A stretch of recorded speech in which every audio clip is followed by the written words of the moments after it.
On Friday, we had the PPI report that came out. This is the producer side of inflation, and it was hotter than expected. You also had the Michigan Consumer Sentiment Survey that came out that was a little bit better than expectations. And that's why on Friday you did see a quite muted day in the markets until the end of the day when you started to get that sell-off. Now, guys, let me be honest with you. This last week is nothing compared to what the next week it's going to be. It's like the puppy Super Bowl thing they do on TV compared to the actual Super Bowl. The actual Super Bowl is coming in this next upcoming week, and we are going to go through literally everything you need to know down to S&P 500 technicals and the key level that was rejected on Friday that I'm very excited to share with you guys, and also the economic data and how and when this is going to come out and what it's going to do for the markets, guys. So the only thing that I ask you to do is, if you learn something, if you make it to the end of this video especially, is to subscribe to the channel and hit that like button, baby, because it has not seen inflation just yet. So first things first, guys. Let's talk about briefly what happened on Friday, and the markets are very much forward looking, so it's not going to matter all too much, but I want to make sure you guys are caught up to speed because these things are both very important. These aren't like small data points, they are big data points, guys. And you had wholesale prices that rose 0.3% in November, more than expectations. The expectation was for a 0.2% rise, so that was a negative factor on the day. And then you had the Michigan Consumer Sentiment Survey for December, the preliminary survey that showed the index is improving, and it was much better than expectations. And the bit of positive that came out of this survey, because some of it was mixed, but the most positive thing was year ahead inflation expectations improved considerably but remained relatively high, falling from 4.9% to 4.6% in December, the lowest reading in 15 months, but still well above 2 years ago. And that's a big thing.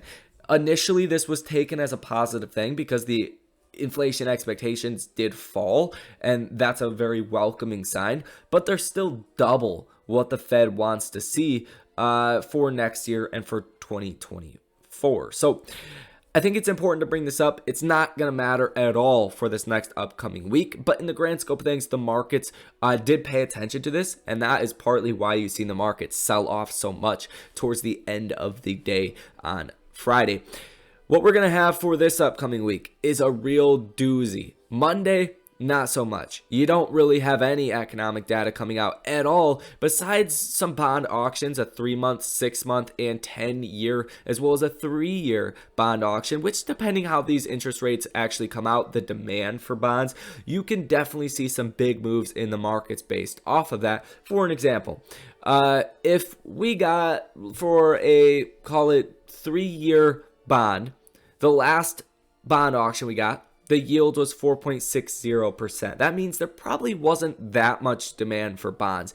If you see a lot of demand coming in for bonds and these yields shooting down aggressively, it might mean investors, bond investors that are typically right, are fearful about economic growth. And that would be a negative thing. So I want to pay attention to that, but that is obviously not a guarantee. What is a guarantee is that Tuesday is going to be absolutely insane because you get the core inflation rate year over year for November and the inflation rate year over year for November. This will obviously be coming out at 8:30 in the morning like it always does. For the core inflation rate year over year, you are expecting 6.2%. The previous month was 6.3%. For the inflation rate year over year, you're expecting 7.6%, and the last reading was 7.7%. So I think it's possible, guys, that you could be looking at a much better inflation report than expectations due to commodities really coming down, like the price of oil and food starting to roll over in a big way. I mean, oil has not seen this hard of a drop in a very long time. That should benefit inflation a lot, because inflation affects, or I should say oil affects every business in the world in one way or another. There's transportation costs in any business. The price of oil, that's going to affect your transportation costs a lot. So you have that in our favor, and I think it could be an overwhelming positive thing on this report. I don't really expect inflation to go up in a big way. If it does, you definitely want to be mindful of that and know the stock market would fall very aggressively. But the next day after that, and this is what makes it so interesting for next week, the day after the CPI comes out, you will get Fed Jerome Powell. At 2 p.m., you will get the Fed interest rate decision. That's the initial report that comes out that the markets widely anticipate, and you're expecting a 4.5% federal funds rate after that meeting. You are expecting a 50 basis point rate hike, a 0.5% rate hike coming on Wednesday, but you will also get at 2 p.m. the FOMC economic projections. Now, this is what is going to be so important to the markets. It's not 50 basis points or 25 basis points. It's where do Fed members think interest rates will have to go? When do they think they will have to go there? And how long will they have to stay there? And you're going to get the dot plot of every FOMC member's expectations for interest rates. And depending on how that goes, that could really shake things up. For an example, markets are expecting 5 to 5.25% terminal federal funds rate. That means that is the rate in which the Fed gets interest rates to, and then they stop raising rates. If the economic projections start to look like the median Fed forecast is for 5.5 to 5.75%, well, that is going to be a very negative thing.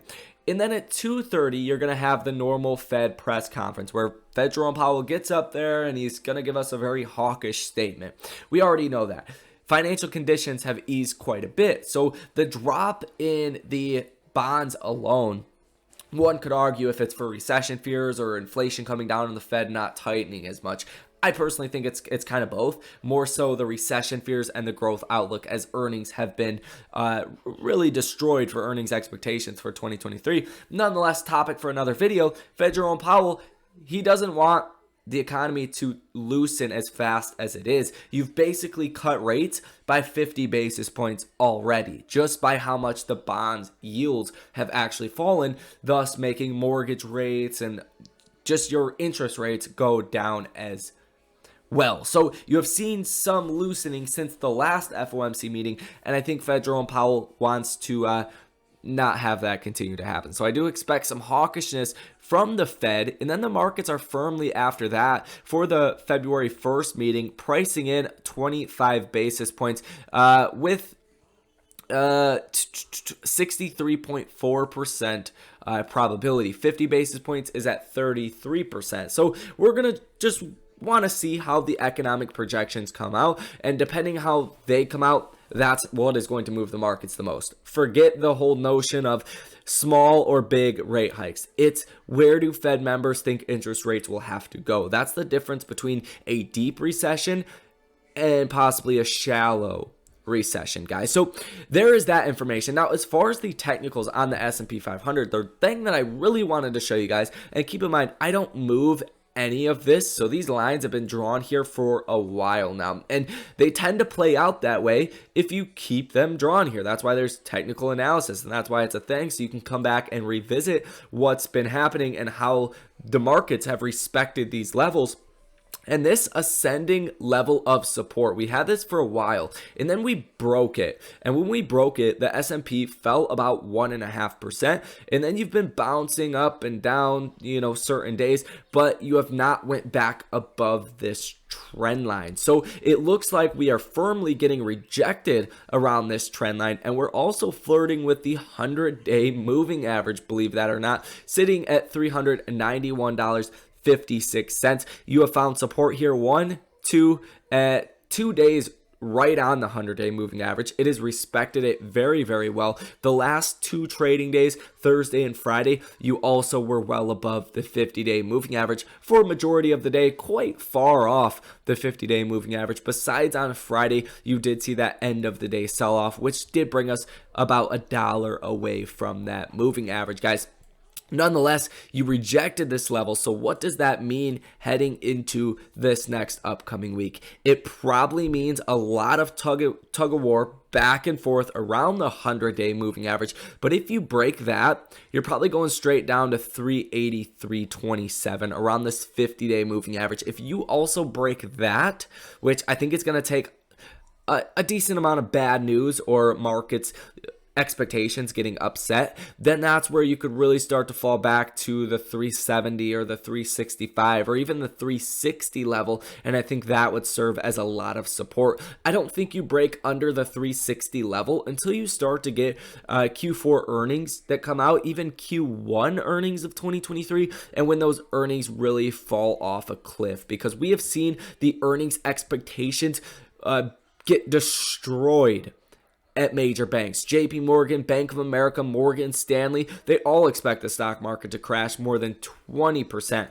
from these levels, and they're expecting the stock market to bottom around that 300 to 310 price for the S&P 500 index. So a lot of that is based off of earnings expectations, and they have been getting cut a lot. So I don't think you get those new lows based off of this next week, but I think if markets are upset, it could get very ugly in a very short amount of time, guys. So that is basically going to be all for this video. Not too much else to actually add. Let me know what you guys think about this information. What is your prediction for this upcoming week? Would love to hear from you guys. Do respond to every single comment, so make sure you guys go ahead and do that. Thank you for watching, and I will see you in the next one.